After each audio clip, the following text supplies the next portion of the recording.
life coach, destined to bring enlightenment to women and men who want to figure out the what, why, and how for their life, career, and relationships. She is a certified human resources professional, having coached managers and employees for more than 20 years. She enjoys helping people live to their full potential, achieve greater, and chart a course toward living their best lives on and with purpose. She maintains her skills in human resources by consulting with large and small businesses to provide group and individual coaching on HR policy and procedure development, including employee handbooks, training, internal investigations, compliance, and benefits administration. She also facilitates workshops and teaches other classes. Her prior experience includes work at with the City of Alexandria, local IT contractors, and many other related organizations. We're delighted that Veronica is here with us. So Veronica, thank you. Welcome. And can you share your 3 words? So my 3 words are heart, transformation, and virtue. Yeah. Because I was sharing with a couple of people that I'm currently participating in a program with Accomplishment Coaching. It's a coaching certification and training program. And we go through a process where we identify what our essence is. So my essence is actually 5 words. And it is heart, poise, brilliance, virtue, and valor. And basically it kind of describes who we are at our core. And we'll talk about kind of some of the tips and tools that I've learned from reading the course as we go along throughout the day. So I want to thank you so much for the opportunity to be here. I'm really excited to share this topic because I think it's quite important for us as just human beings, but particularly as you're transitioning, you're so focused on your next that you don't always take care of yourself in your here and now. So hopefully you'll walk away with some strategies, some tips and tools, so you'll be able to care for yourself so that you can care for others in your lives and have it be effective. And you'll also help with some management strategies to be able to focus your mind in a positive direction to be able to create the type of life that you want. So without further ado, we're going to talk today about well-being and mindset management, 2 essentials for life, but also for yourself as you're transitioning careers or supporting individuals in transitioning careers. So one of the things I've heard so far was stress management strategies. What other things are you looking to get out of today's session? Intakers? Ooh, you're a quiet bunch. Just the knowledge that you're not alone, that the journey, there are more people going through it, Okay. right? Okay. Not isolated. Okay. Anything else? Maybe examples or ideas of how others are coping with the challenges to your confidence. As we come up on the holidays, maybe we're reconnecting with family, and you might not have seen in a year. And for me, my circumstances are about the same as they were last year. And that's not a great story to have to tell people. Yeah, still looking. Yeah, still. So how do we gear up for that? You know, you don't want to deceive people, but how do you get ready for that?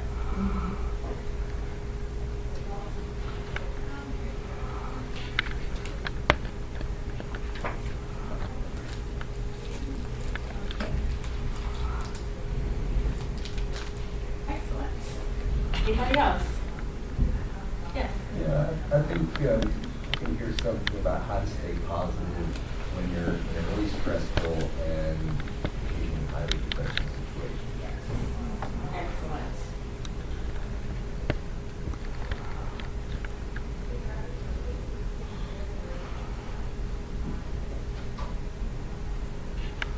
Yes.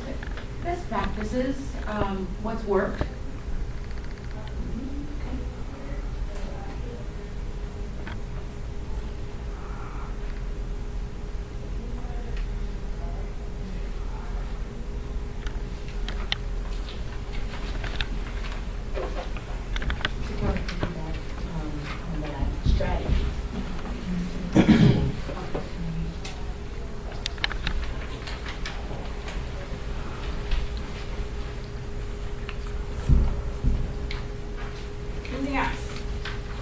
Well, this is a great list. Thank you so much. And the good thing is that hopefully we'll be able to cover and answer all the questions.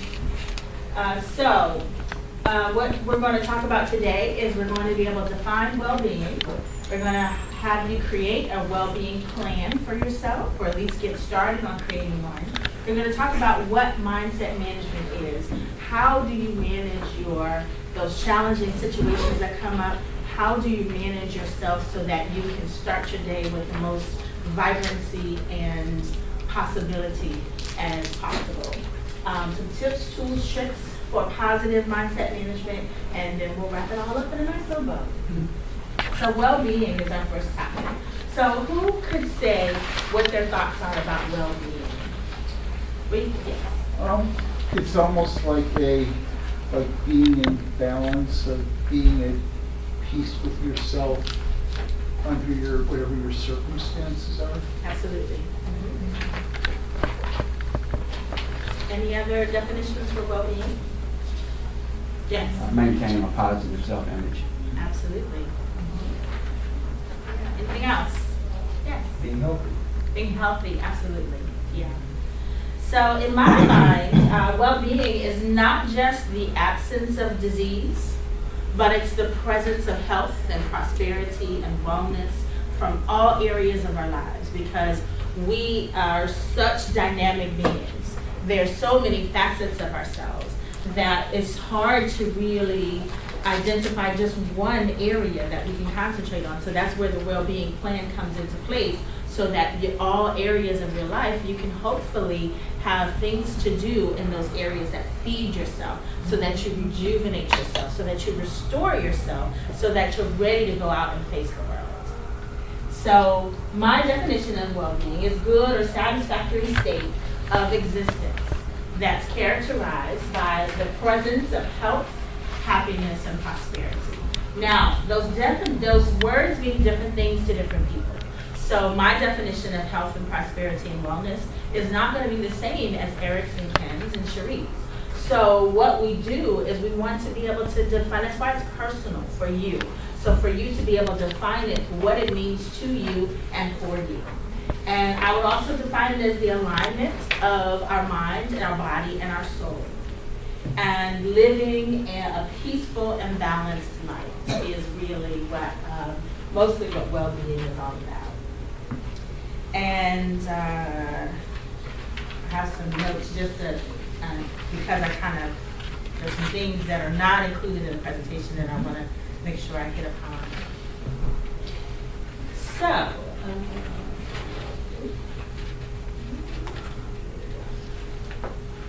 okay. So, given these words, work, spouse, family, friends, and self, what order would you put these things in? I think self goes first. Uh-huh. I think family goes second. I think friends goes third. I'm single, never married, so I don't know about the spouse category. But I think work almost goes last for me.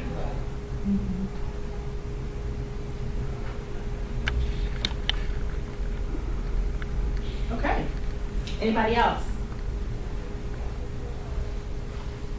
Yes. Well, I think if you're working, I would think you would go self-work.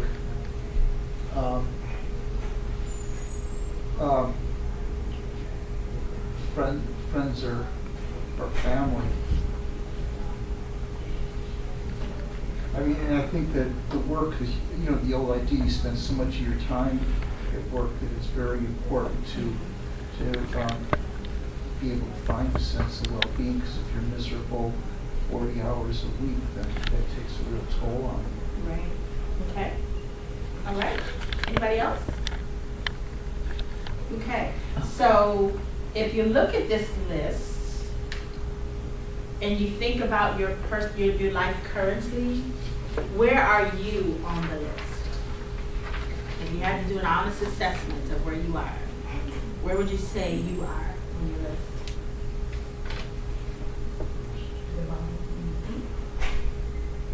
Yeah. That's usually where we put ourselves. But I would offer that in healthy priorities, there's a different order. That you would put yourself first, and only if you're married would your spouse go here. If you're not married, it's not fiance, it's not boyfriend, girlfriend, significant other, it's just self. Then you would skip down to work, then family and friends. And why do you think that order, and this is something that comes from my program in accomplishment coaching, why do you think that order would be the way that they would order things, or they could recommend healthy priorities? It's sort of what you can affect. I mean, you have to be probably yourself healthy first to be able to deal with the other ones and be closest to your spouse. You probably work like Rick said, that you spend so much time there. Family and friends, you probably have less ability to affect their well-being. Outstanding. So again, just as it said, yourself, you have to be able to have a full cup in order to be able to pour from to serve other people, correct? And the spouse is right there in your home, right there in your bed, right there in your life. So if you serve yourself first, then you serve that other person next. And then after that, you need the money to be able to serve the family and the friends. So that would be the order that they recommend. Now, as I mentioned, everybody's an individual, so you have the opportunity to select what area, where you put people in your life, but it's always recommended that you take care of yourself first, because again, you can't pour from an empty cup, and you can't serve other people if your resources and your well is dry. You know, I was also at a conference recently, and they were really talking about, you know, the whole issue of LinkedIn and why it's so dominant. So I would see them saying that self and work goes together, because it's not just about the money, but the work that you do is supposed to be reflective of who you are. Absolutely. So it's kind of connected, Yeah. right? Mhm. Okay. Mhm. Yeah, and you can include in that purpose. That's as you're saying, yeah, because you're usually, if you're following your passions and you never work a day in your life, right? So if you're working through and in your purpose, then that actually is also a way to recharge yourself, you know, because you're doing what you love, you get enjoyment and satisfaction from that, so that helps to rejuvenate and fill your cup as well. Good. So another thing that we use in accomplishment coaching is called the infinity triangle, and it's an equal-sided triangle with spirit, self, and others. And then if you know that you are, and spirit means just what it is, not just the religion, but it's what sources you from a spiritual standpoint. And when you find out that you are imbalanced in any one of those areas, you want to kind of take a look, because if you're looking at a triangle and the triangle is tipping and it's off balance, then how do you bring it back into balance? And those three areas are places that you can look: self, spirit, and others. Now, other places to look, and this is the totality of a person's being. I would say there's physical, emotional, mental, spiritual, relational, and lifestyle well-being. And we're going to talk about each of those areas. So first, we're going to break down physical.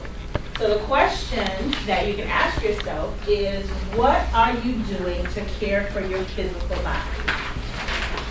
So there are a myriad of things that you can do, but the more common things are to make sure that you're getting the proper rest, that you're properly hydrated and drinking water, and that you're eating a balanced diet, and that you're getting exercise.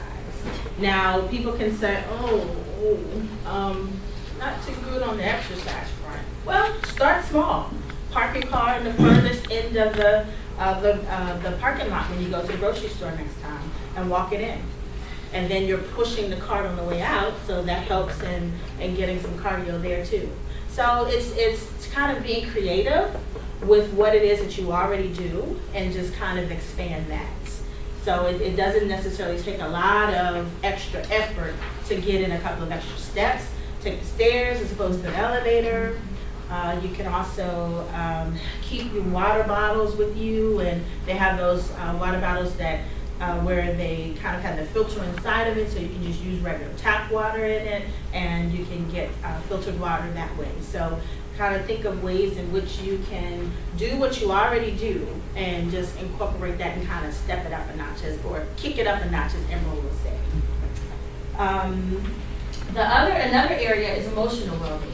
So in this area, you want to ask yourself the question, what are you doing how are you giving yourself space to process your emotions? Now, one of the things about emotions is that we have been conditioned to hide our feelings. We've been conditioned not to let them see you sweat, but also not to let them see you cry, not to let them see you get angry, not to let them see you get frustrated. And those are natural human emotions. So we shouldn't beat ourselves up about our expressing of these emotions. We express these emotions when they come up, not to the extreme, but we also don't want to stuff. So we don't want to keep it in and not let it out. We want to be able to let it out constructively and in the presence of those that love and trust us, so that they give us that freedom to be able to do that. But we want to have positive affirmations as a way to help that, and we're going to talk about that a little later when we get to mindset management. Journaling is a good way to kind of get it out on paper and to be able to express yourself. Therapy and counseling, there was an old adage where people were embarrassed and afraid to actually go through counseling, but now it's almost like you need a counselor like you need a coach. So it's kind of like they both help you in life in different ways. So counseling is no longer taboo, and hopefully people are getting the support that they need, whether it be from a professional or whether it be just through the relationships that they have with people. And by the way, this is very interactive, so please, if you have any questions, concerns, please don't hesitate to stop me. Yeah, so about emotions, I think first you have to acknowledge that they're there, because I think frequently people deny. Exactly. Yeah. That's absolutely right. We're going to talk about that a little bit more when we get to mindset management. But when it comes to denying yourself, that's how you cause a lot of internal issues, ulcers, and digestive concerns. Are because we stuff, we deny, we don't allow ourselves the opportunity to be able to feel it, express it, and be honest about it. Thank you. So mental well-being. So even though we just talked about counseling, we're more so focused here on how are you stimulating your mind? How are you keeping your mind fresh? Now, as I lost my mom in 2015 to Alzheimer's, but her mom, her aunt, her sister, all suffered from Alzheimer's in one way, or dementia in one way or another. So the population is going in that direction. It's becoming more popular. So the things that we do now help stave those things off. Yes, some of it is hereditary, but some of it we can be intentional and be able to support ourselves. So what are we reading?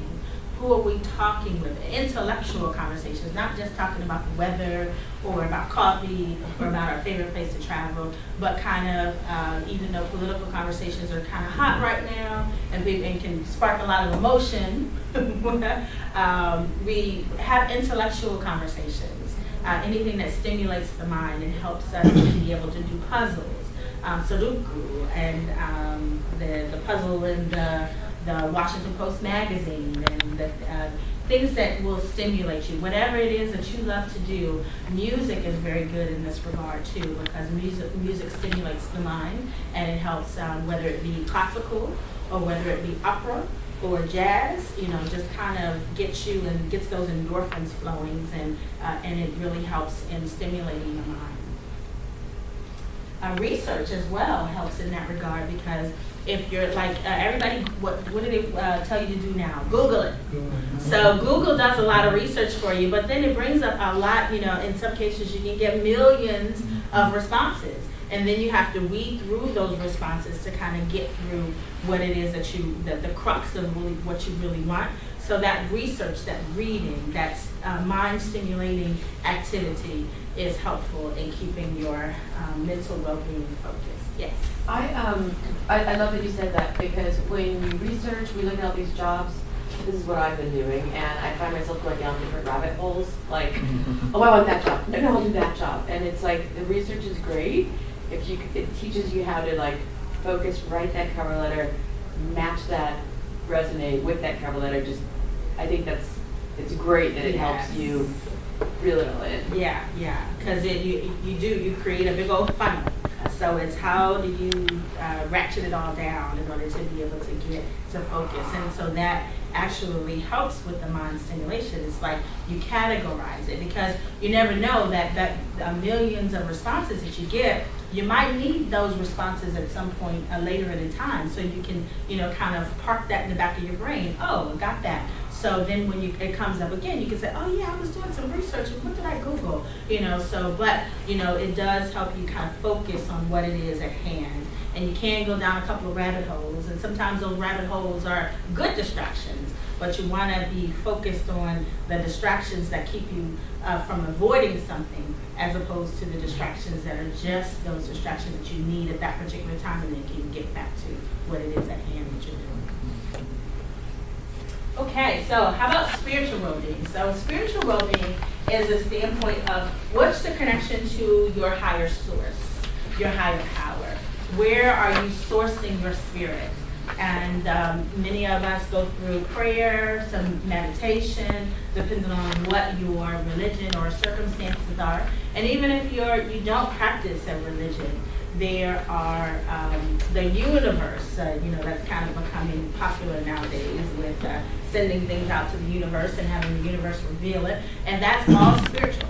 So it helps to kind of keep your body refreshed, and practicing presence.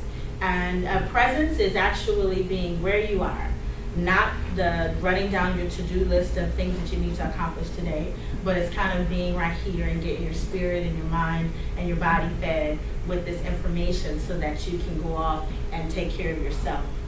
So presence, being with people, and having practice in being there with them in the moment, looking them in the eyes, listening to what they're saying, and practicing presence with them is a form of spiritual well-being. And to practice awareness. Oh, yes. I'm sorry, I was going to interject that Oprah and Deepak have a free system that actually started today that runs for 40 days. And I believe it's on her website, but they do a meditative she talks, then he talks, and they have the cool chill out music. Which I just tried it once to go, and we'll see what happens, and it's very relaxing, helps you out a lot, and that's free, which is good for unemployed folks, I understand. So I just kind of throw that in if people want to look that up. That starts today and runs for 40 days. Thank you. Yeah, meditation is becoming very helpful in conjunction with other spiritual sources of prayer. Some people will choose meditation first in order to clear their mind and focus, and then go into the request of prayer and that kind of thing. But, however you choose to do it, do what serves and sources you from a spiritual standpoint. And relational well-being. And here, what we want to talk about is how are you cultivating those relationships that are closest to you. So when we talked about our list, and the list was the spouse, and the family, and the friends, those important people in your life, how are you staying connected to them to let them know that you care about them and to receive their love and their concern? So are you, a lot of people do texting, and I know in this crowd may not necessarily be that fond of texting, but texting is a quick way to stay in contact. Email, telephone calls, I don't think anything trumps a phone call, to be able to actually hear a person's voice. And if you can make the time to be able to actually see a person in person, then that helps to cultivate those relationships and keep them close, because they're your support system and you're theirs. And to have that mutually beneficial relationship where you're constantly sourcing each other is definitely very helpful.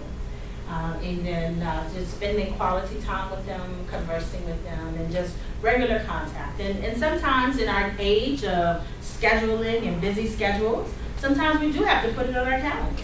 You know, there's a very close friend of my my dad that lives in New Jersey, and you know, they're about his age, and you know, so I used to live with them when I lived in Jersey for a time, and I put it on my calendar to be able to call them every 2 weeks just to make sure that I'm staying in contact. So, you know, because I forget very easily. So if I have it on my calendar goes off, then I know, okay, it might seem a little not organic, but for me it's organic because if I follow through on that, I'm maintaining my contact with them. Because I really can't expect them at, you know, 80 or 90 to be able to call me.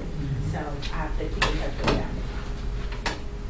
So lifestyle well-being.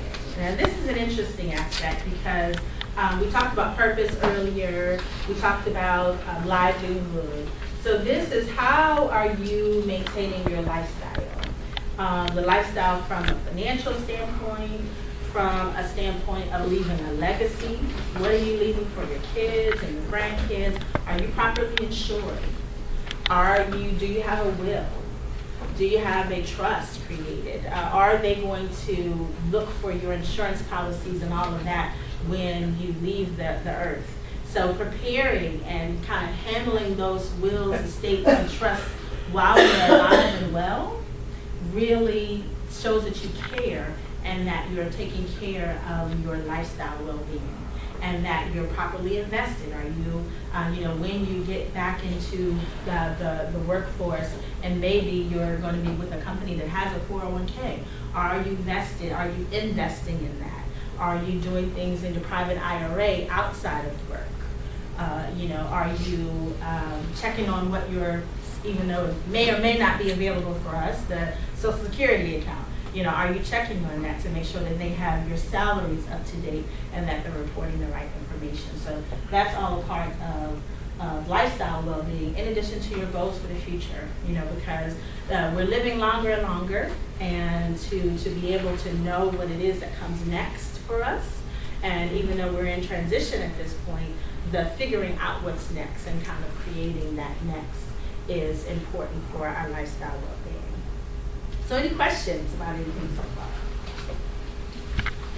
Okay. One tip on the physical well-being is to practice good posture and deep breathing. Because deep breathing is actually very therapeutic from the standpoint of making sure that your lungs are oxygenated, but also it helps to calm you down. If you get into a circumstance that you're frustrated or agitated, the breathing really helps you clear your mind and focus. Experiencing joy is part of emotional well-being. Make sure to do things that make you happy and that really bring peace to you. And follow your passions. And enrolling in community classes. Community classes at the community center. They have all types of fun things, like one-day courses that are 2 hours, 2.5 hours, that are helping and stimulating your mind. And they usually don't cost any more than about $20 or so, $25 usually. Acceptance is an aspect of spiritual well-being, and accepting people for who they are and where they are, and not wanting to change them. And that helps in having them accept you for who and where you are at that point too, so that they're not looking down on you, but building healthy relationships with others and maintaining and nurturing them is all a part of the spiritual well-being. Actually, in the relational as well, active listening, volunteering, since some of us have some time on our hands, to be able to give back, that creates open doors for you with respects to people that connecting to people that you wouldn't ordinarily have met, but you meet them through volunteering opportunities and sharing your journey. And all right, so any questions about well-being? Any I don't know if area? it's a question or just an observation or just an admission of the challenge when we talk about it being mutually beneficial, and particularly for those of us who describe ourselves as connectors. So we can sometimes be the main one or feel like we're the only one making the priority of staying connected, right? Because they assume that you've got more time than they do because you're not working or whatever. So sometimes it just feels unbalanced, you know? So while you know that it's important to stay connected, but maintaining a healthy balance is really kind of critical. That's true. Yeah, that's true. Because you don't want to give out too much and not get anything. Not that we give with the expectation of not receiving, but there comes a point where you're giving and giving and giving and not getting any return. So you kind of, that's where that balance comes into focus. And you know when you've reached your maximum capacity and you're just saying, okay, let me lay back and take a look and evaluate, be observant, and see, and maybe I can focus my energies elsewhere. So thank you. All right, so we're going to get into some an exercise. So I have a handout here, and I'd like for you to, if you can, get with a partner. Because the ideas as they share amongst you, you'll be able to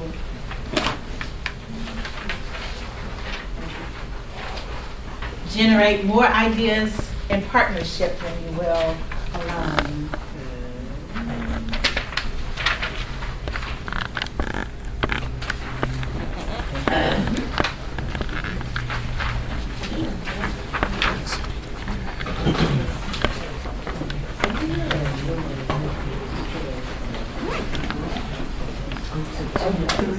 Sure. That would be great.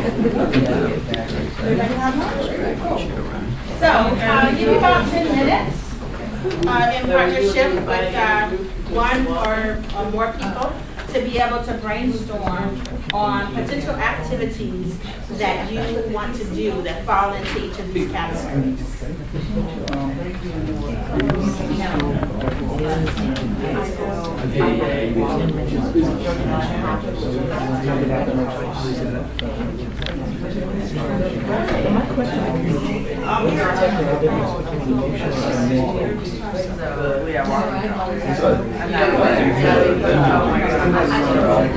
The part, like their research was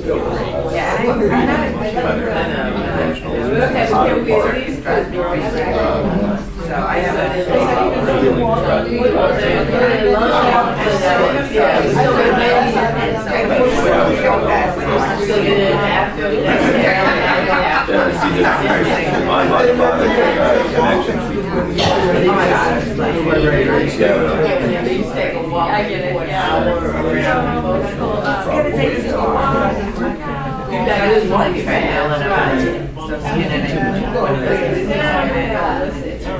So let me just see, 12:30.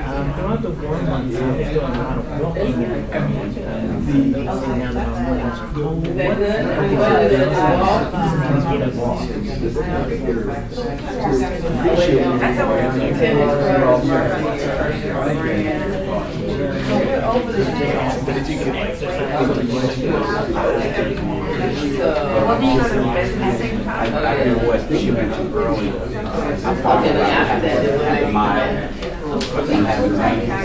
So I can walk half a mile from my car to the beach and then have a half a mile to walk back. So that's a mile of exercise. So I may do that about 3 times. If it wasn't for that, I don't have to set this up to go downstairs. Right, and so 10 to 5. Yeah. So we could walk in early. I mean, there's a way yeah. So we can, whatever. Okay, 30 minutes. Now that Get off, get tired, you're hungry, so we go to the gym tonight.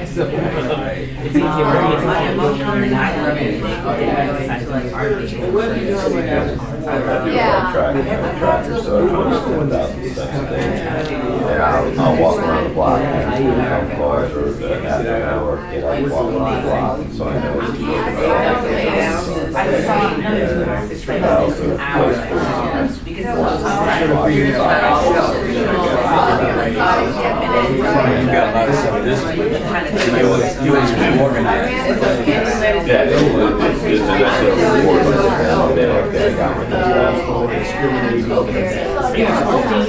yeah, so I do one team is has some social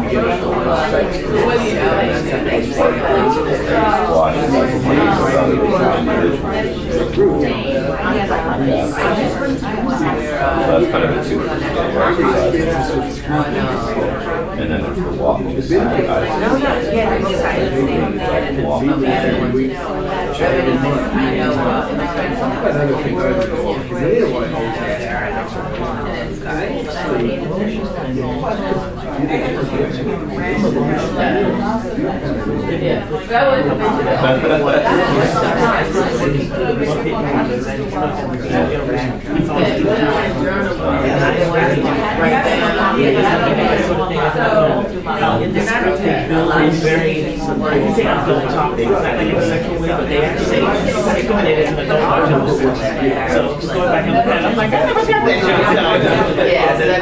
I like more so the film watcher. So that helps me.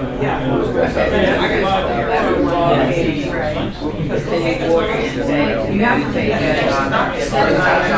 don't read a lot, so I try to be focused on what I read.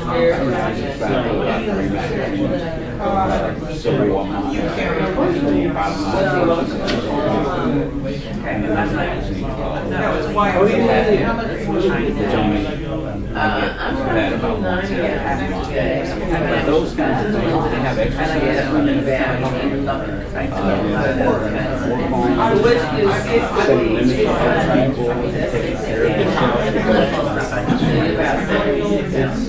It can be stressful. But I wanted to, like, from the live happy, really stand out for you.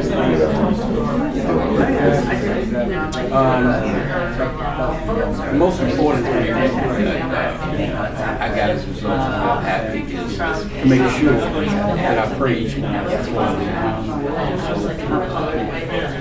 have some positive words. Is that your area? And I wasn't doing that. Those are some things that you I'm on everyone's success, but we're planning a good holiday, I work with medical professionals and talk about stress and gratitude exercises for your bed. So what about church? So you still get that?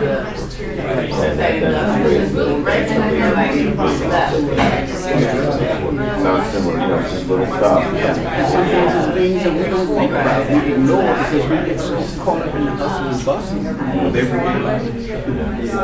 Just like I always argue.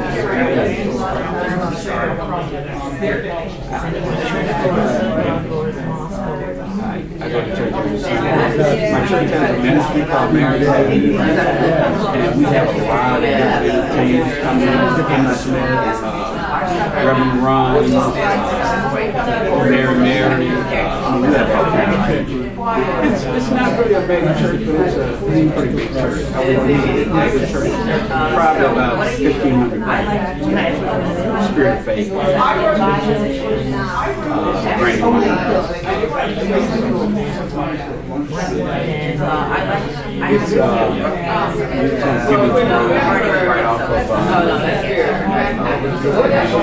It's right off Brandon.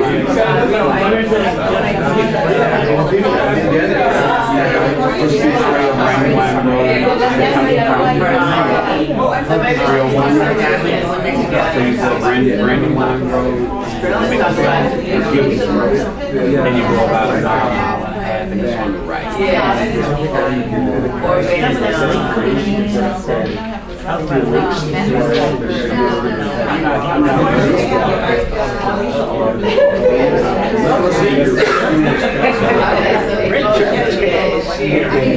But meditation is something else. Yeah, I've got it.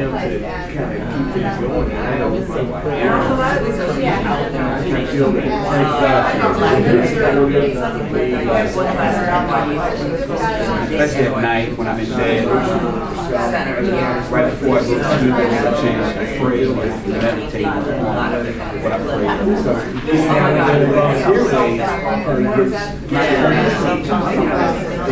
Spiritual stuff, more like try and walk in the parks when I can. That's more the natural.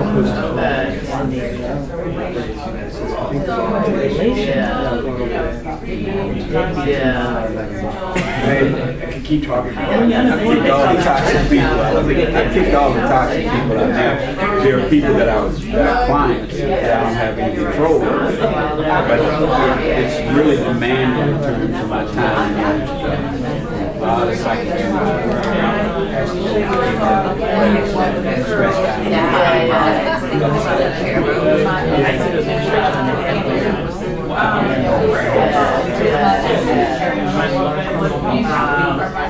But then tonight, Yes. so a lot of people, you know, I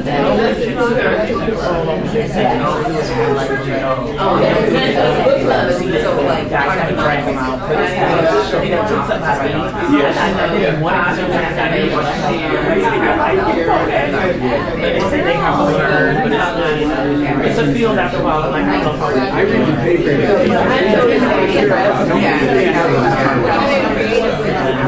I can't take it all. Okay, I'm leaving it behind.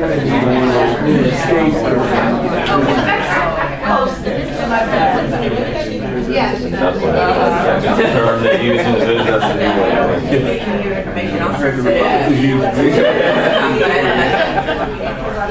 I want to do that.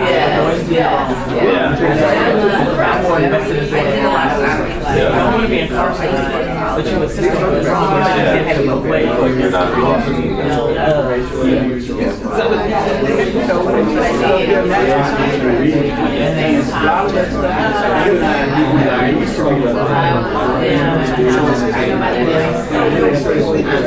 I try to learn that.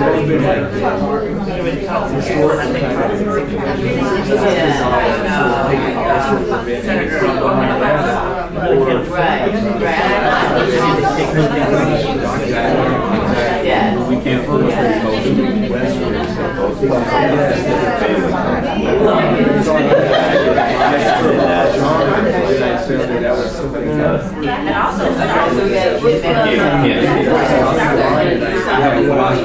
I love to do this thing as I can. Right, that's a good one.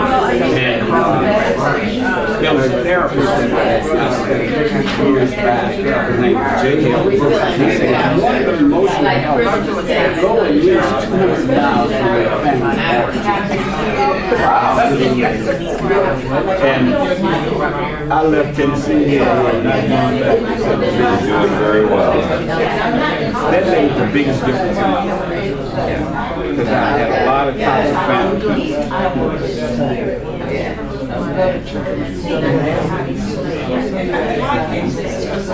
I'd like to I saw the characters.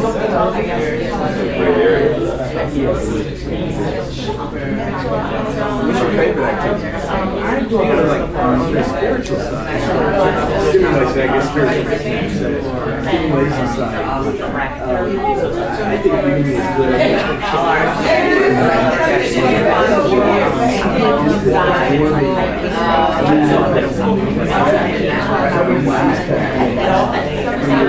About different levels of take a stick and overnight build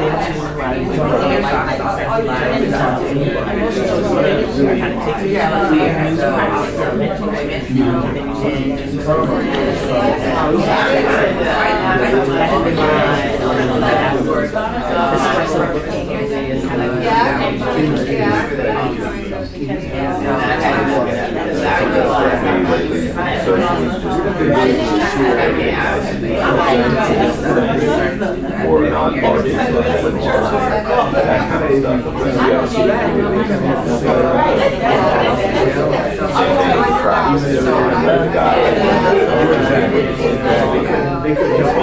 I think it's better on a personal level.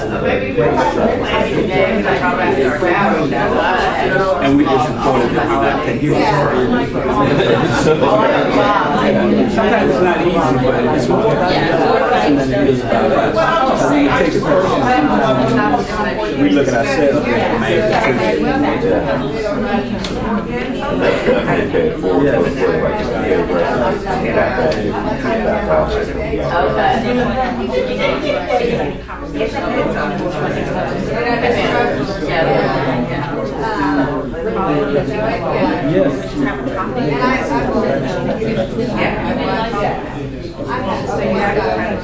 I don't know if she expects one person to be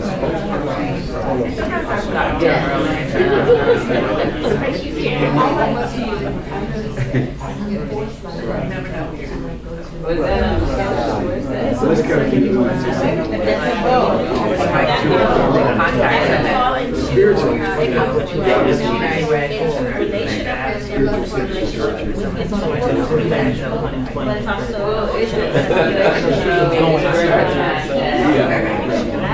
Yeah, that's why I didn't speak up about the what you did to come first at a certain point. You got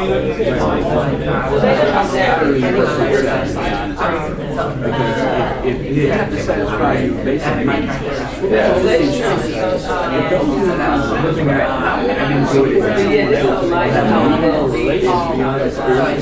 and I think just not but the intention will be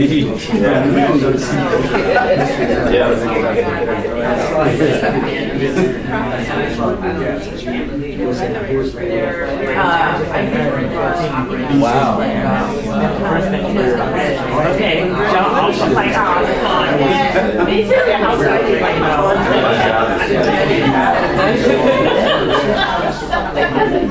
Now, my wife she was a school principal and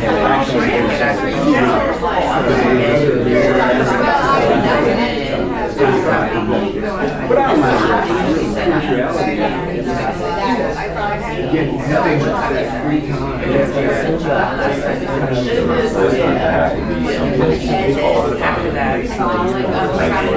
Consulting that you have outside jobs and I can work from home. Stress of not knowing that you pay That's his own stress.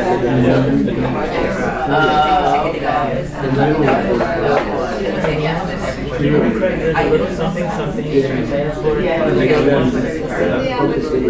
I mean, that's my everything on it.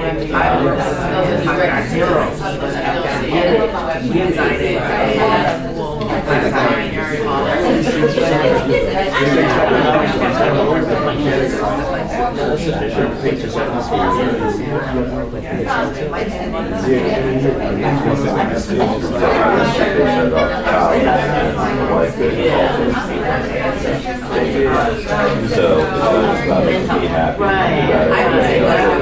I can say, hey, go to the station. Let's come back together. I'm glad to see you sharing. So, and that's one where back on those relationships, I can't do someone else.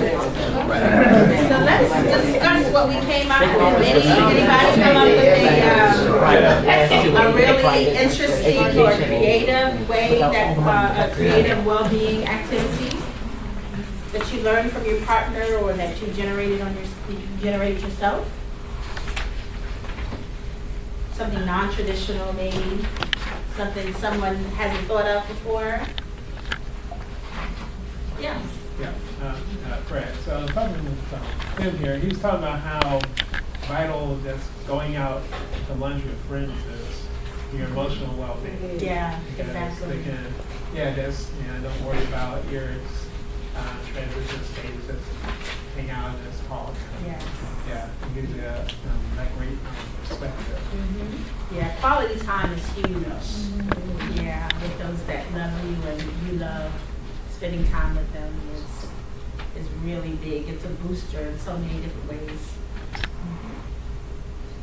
Well, we thought about book club and maybe game night and social activities. So we'll do the mental piece as well as the social. Absolutely, yeah, relational and emotional too. Because if you're out and you're having fun and you're laughing, that helps boost your endorphins.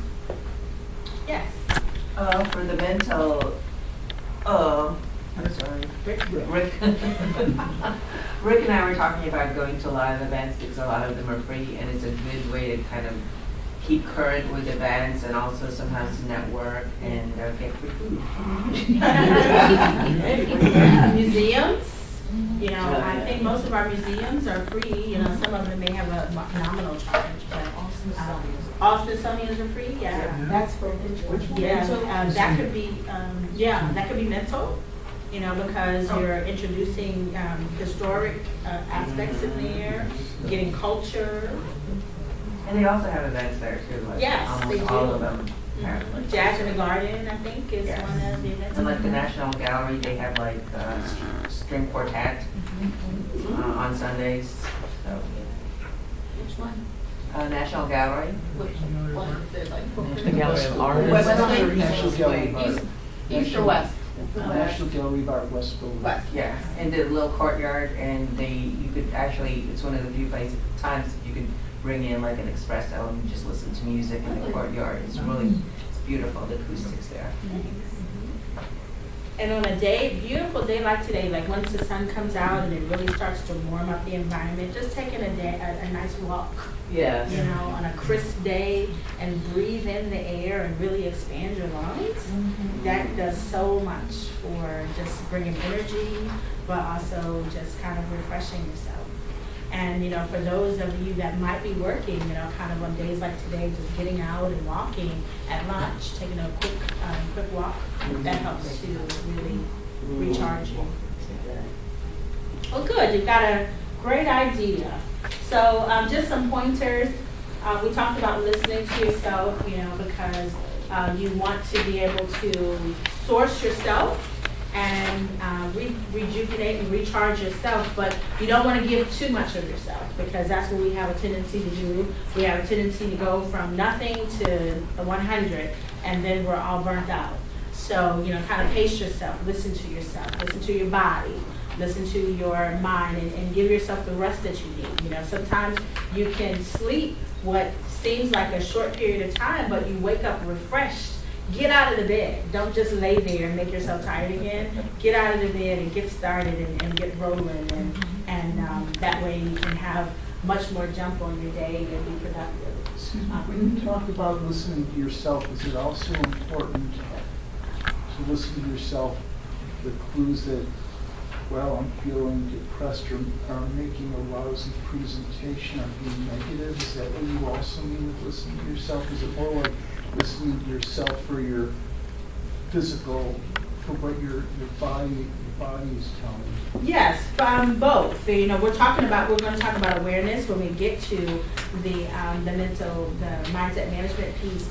But listening to your body, listening to yourself from that standpoint of what do you need, you know, at this particular, what do I need at this moment?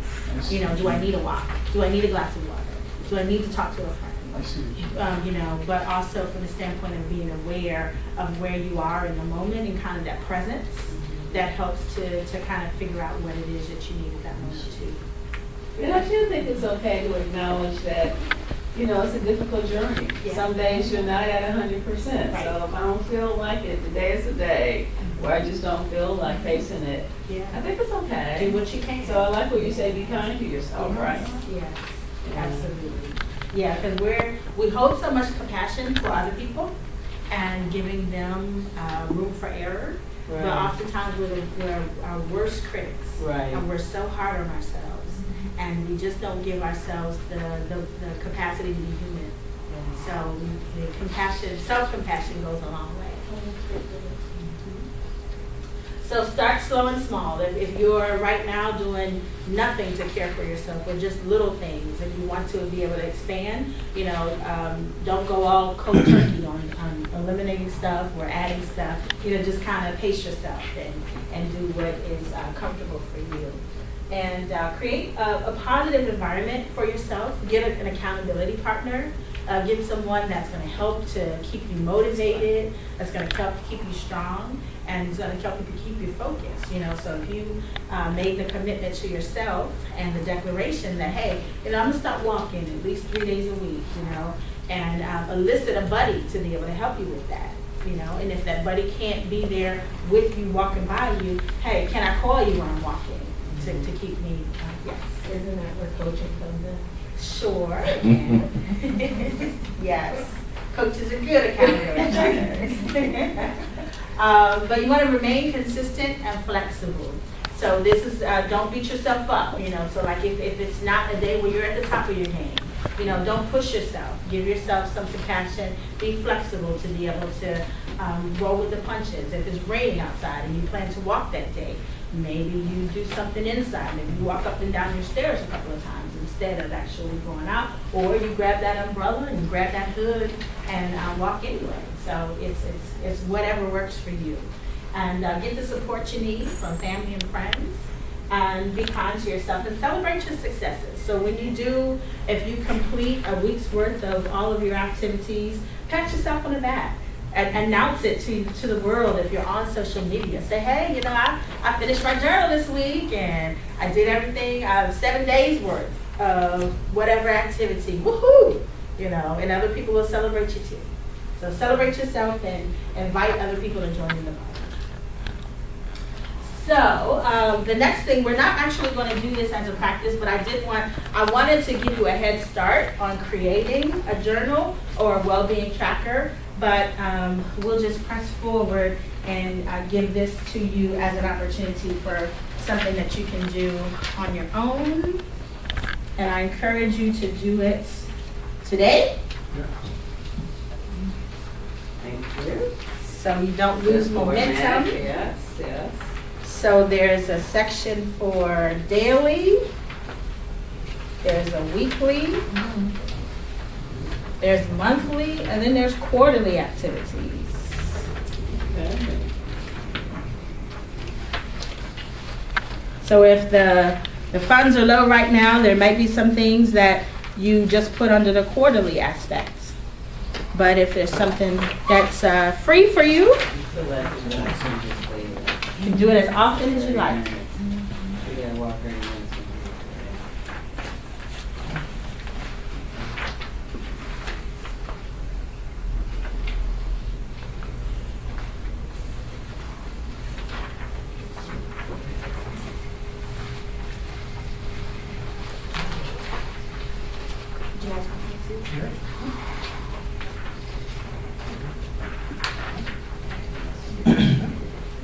All right, so any questions, comments about well-being?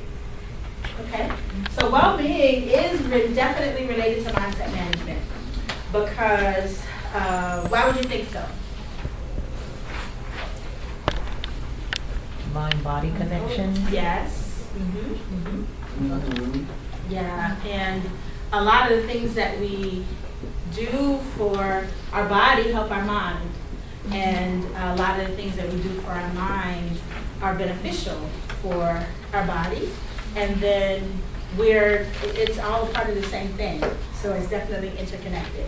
So it's how we feel often has an impact on what it is that we do and the decisions that we make and the places from which we make decisions. So what would you think mindset management is?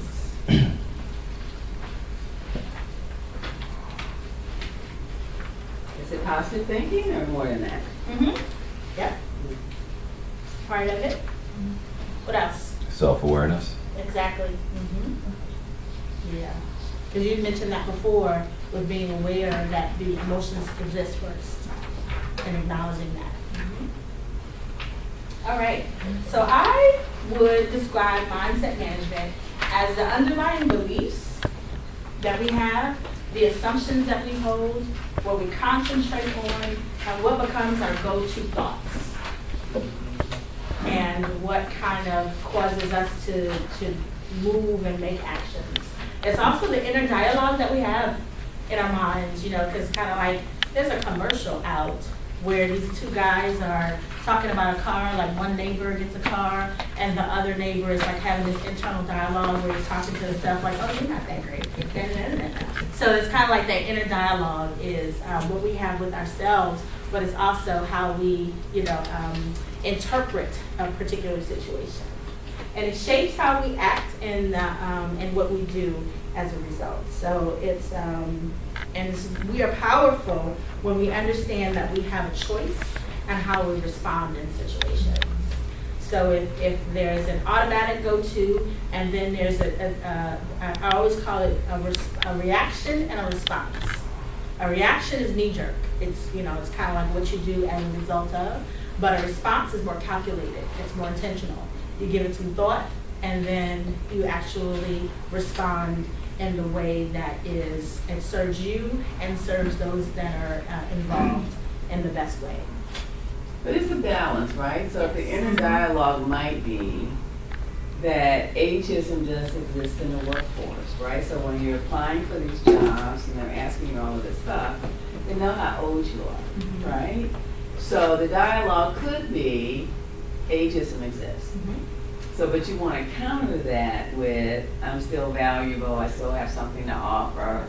It's about finding the right, but it's hard. I want you to know that. Oh, I definitely know. I was in transition 2 different times in my life for 6 months each. So, 6 months, okay. Yeah. And, you did okay, 6 months, okay. Yeah, kind of keeping yourself motivated, positive, and despite those circumstances is quite important at this particular time. To expand on what she said, you say like, I have experience, I have gifts to give, I have talent, I can show you what I can do. Absolutely. But you're right, ageism does exist. It's sad, but it's true. Ageism exists, fear is there. All of these things are in the world, and it's how we navigate through and around them in the midst of them. So keeping ourselves positive and on the direction and confident in our own selves, it helps to keep focus and maintain moving forward in the midst of. Good. Okay, so mindset management is actually controlling the underlying beliefs and assumptions that we hold, and controlling our inner dialogue, and choosing how we interpret a situation and how we respond. So we have choices in the matter. So let's get into how that happens. So first of all, it's awareness. So it's being conscious, being present, understanding that yes, this is happening. Yes, I got up this morning and it's raining and I really don't feel like getting out of bed. Yes, but now what? So then after you have the awareness, you ask yourself, and these are more situational, like if you're in a situation and you're in the interview and you kind of have this feeling that they're, asking questions in order to be able to exclude you, you can kind of in the moment say, is that an assumption or is that a truth? And if it's a truth, then you know that you can respond a different way. If it's an assumption, you then can say, okay, well, this is a story that I'm making up, and I can then respond differently as a result of the story if it's not true. If it's true, then that's a different way to respond.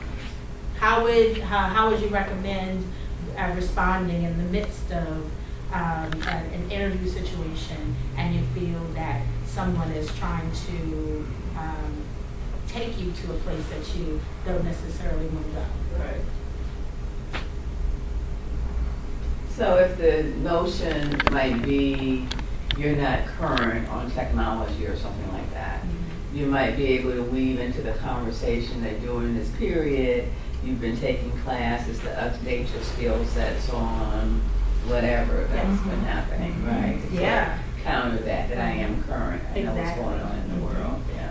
So you've been taken advantage of, because like each area, even District, Maryland, and Virginia, they have those one-stop centers where they offer training and they offer support and classes. So you've been, even though you may not put it on your resume, you're keeping up to date in those classes that are free and offered to those individuals that are seeking. Where would you find them at? I'm not familiar with them. Are you receiving unemployment? No. Okay. So I don't know if it's available to those individuals that are not on unemployment, but I know that there are one-stop centers that people go to for job search leads, and also they have computer labs that and then training courses. So their training courses might be a nominal fee if you're not using their services, but it's worth investigating. Some of the public libraries have it Yes. too, though. Yeah, usually in conjunction with the county or city unemployment office, or Office of Employment Services. So based on where you live, you can navigate it by the county government. Oh. You were talking about with the interview, if you find it's going someplace, especially like if you know you're being blown off or you're being discounted because of your age, if you're making this assessment as a truth or assumption, if you feel it's a truth, is it really awful to say, excuse me, what, are we leading towards something here?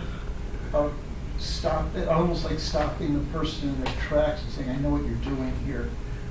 Let's be honest about this. Is that what you're saying? No, because that's pretty risky in that, and you don't want to, because it could be an assumption, that you have, and not the truth.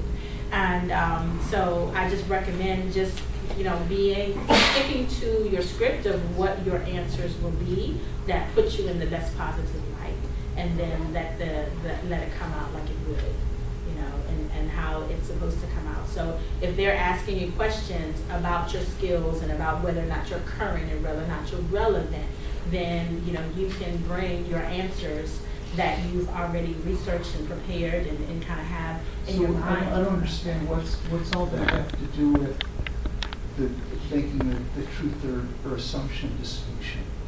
Then once you know whether or not it's the truth or an assumption, because oftentimes we make some stories in our head about what someone intends to do or what their motives are, and we want to stay away from that. And we want to, if it's not concrete evidence to point in the direction of truth, then it's an assumption.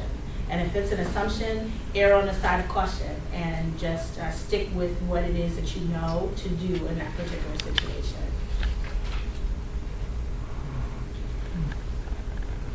And you want to notice your relationship between what you're thinking and what you're doing. And then you also want to notice the relationship between what you're thinking and the results that you've had in the past, and to be able to determine what you can do differently and make a different choice in that. And another thing to do is when we have our negative thoughts that come up, it's actually being intentional with being able to knock it down. Kind of like if you're in a tennis analogy or a badminton analogy, when a thought comes up, what I do is I actually physically take the thought and throw it away. Because that physical action helps to eliminate it from my mind. And then I'm able to come up with an alternate fact or an alternate positive thought to replace that. And then I think even further, okay, what type of affirmation can I use to be able to prevent this thought from coming up again? And actually it helps, and it takes a little facilitation, a little practice with it, but once you get to the practice of actually doing that physical action and replacing and reframing your brain, retraining your brain, that actually helps with managing your mindset. Has anybody done this reframing technique before? Yeah. Okay. Well, I think hopefully when it comes to the positive thoughts and how do you remain positive, those affirmations and what you feed yourself really helps to, whether it's the books that you read or the messages that you look at on your phone or on television helps to actually feed the positivity in your life. And so the tenets is of mindset management is that mindset drives your action. So what you think on, I think it's Mike Dooley. He said that thoughts become things. So what you think on manifests itself. What you speak manifests itself in your life. So you want to make sure that what you're manifesting through your thoughts and through your words are actually positive in the life that you want to create for yourself. So mindset can be controlled. So you don't have to be a victim of those negative thoughts, and you don't have to be, but you can take action and be intentional and towards the right things that are the right thoughts that are going to feed you and serve you better. And once you start making intentional actions towards the thoughts that you have, then that can help create a path of living the life that you want to live. So it's kind of like visualization. If you visualize yourself in a space or in a place of where it is that you want to be and what it is that you want to do, then that positive framework, you're going to do things, whether it be consciously or intentionally, sometimes subconsciously. You'll do things that put you in the path towards receiving what it is that you visualized and imagined for yourself. And control your mindset, or mindset will control you. And so when you're in these conversations, the holidays are about to come up, and you're in transition still, and we're in transition this time last year. It's a matter of being kind and compassionate to yourself as you speak your story. Speak the truth, but also paint the picture of, opportunities are coming to me, and I'm open for those opportunities. And if you know of any opportunities that you can shoot my way, please feel free to do so. So it kind of helps to help when you speak positively, but realistically about your situation, then that helps in increasing your the impact and the effect that you have. All right, so this is something.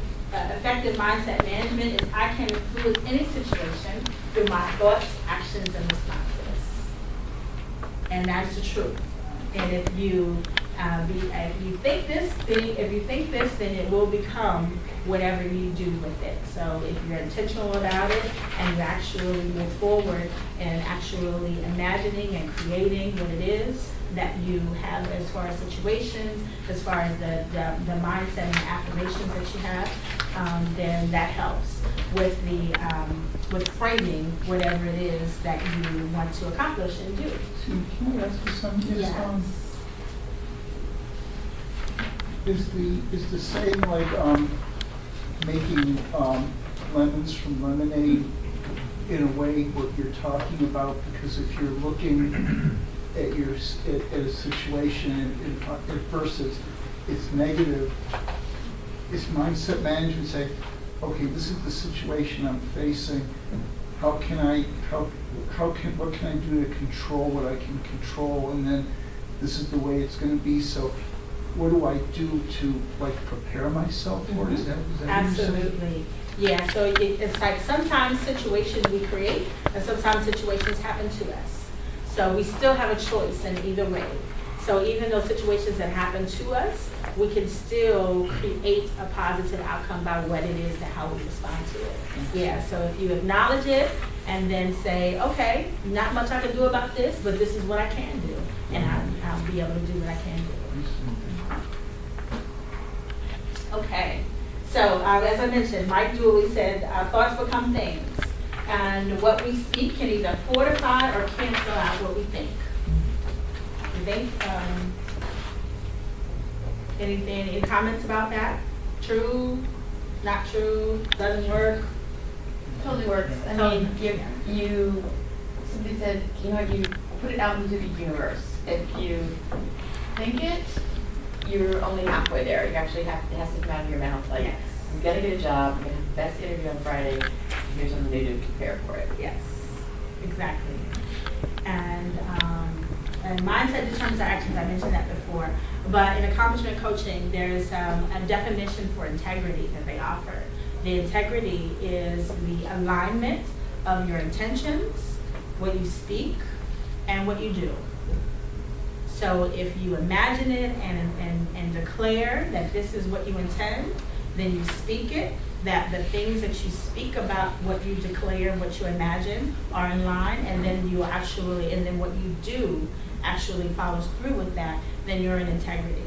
And then if you find out that you're not in integrity in any particular place, you can identify where it is that you need to get back on track. Whether it's through your actions, or whether it's through how you're speaking, or whether it's through what you're thinking and what you're declaring in your intentions. Okay. All right, so in other words, integrity is the alignment of what you intend, what you speak, and the actions that you take. And so, in a nutshell, I think if you think well of yourself, and you speak kindly to and about yourself, and you be kind to yourself, then you're practicing well-being and mindset management. So, what's next? What are you doing from here? You got all this information now, right? So, I'd like for you to finish your well-being plan, actually create it, because we didn't get a chance to do it here, but you have some ideas that you share with your partner. So create your well-being plan of what it is that you're going to do daily, monthly, weekly, quarterly, in order to be able to source yourself. Make a verbal declaration of what your intentions are.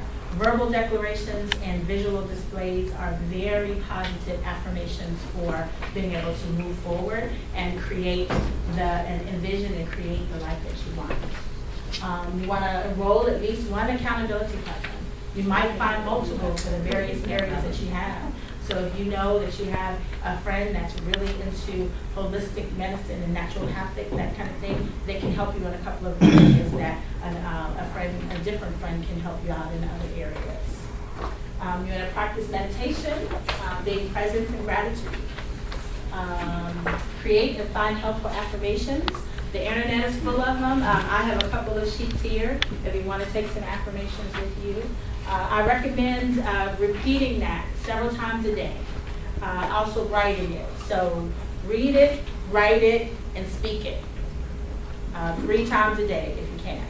That helps to reinforce it and create a, not quite a mantra, but just something that is constantly ever present for you. And control your thoughts, speech, and actions. So what does it say? If it's not kind, if it's not beneficial, if it's not helpful, do I need to speak it? And that's including what you speak and think about yourself.